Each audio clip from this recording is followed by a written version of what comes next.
Hasnat Abdullah challenge ছুড়ে দিছে সংসদের ভিতরে সকল চোর বাটপার থিটারদের কাছে।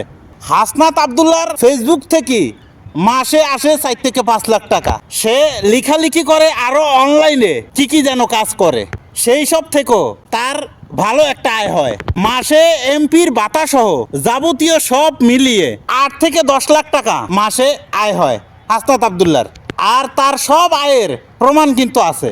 সে যখন চ্যালেঞ্জ করে তার বিরুদ্ধে দুর্নীতি, প্রতারণা, 2 নাম্বার 1 টাকার দুর্নীতির প্রমাণ কেউ দিতে পারলে সে মন্ত্রিত্ব থেকে পদত্যাগ করবে নিজের থেকে। তখন সংসদের চোর বাটপার সিটার যেডি আছে সব বাউয়া ব্যাঙের মতো করে কি তাকাই রয়েছে চুপ করি, কারণ হাসনাত আব্দুল্লাহর চ্যালেঞ্জ গ্রহণ করার মতো ক্ষমতা এই চোর বাটপার সিটারেগো নাই।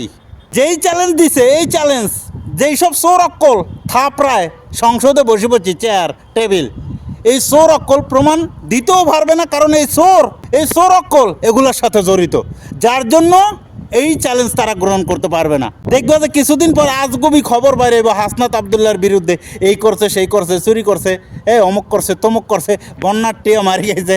বন্যার টিয়া সে মারি গেছে না, সুধীর ভাইরা যারা বন্যার টিয়া মারি গেছে তার ইউটিউব চ্যানেলে যায় দেখবা পাই টু পাই লাইভ বুঝাই দিছে কি কি করছে। যেই সব চোর বাটপার সিটাররা তোমাদের আব্বা হয়, সেই আব্বার নুনুতে আজীবন তেল মাখবা, তেল মাখি ছোট নুনুটাকে বড় করি তাকে সুখে রাখবা, তুমি সারা জীবন দুঃখে থাকবে।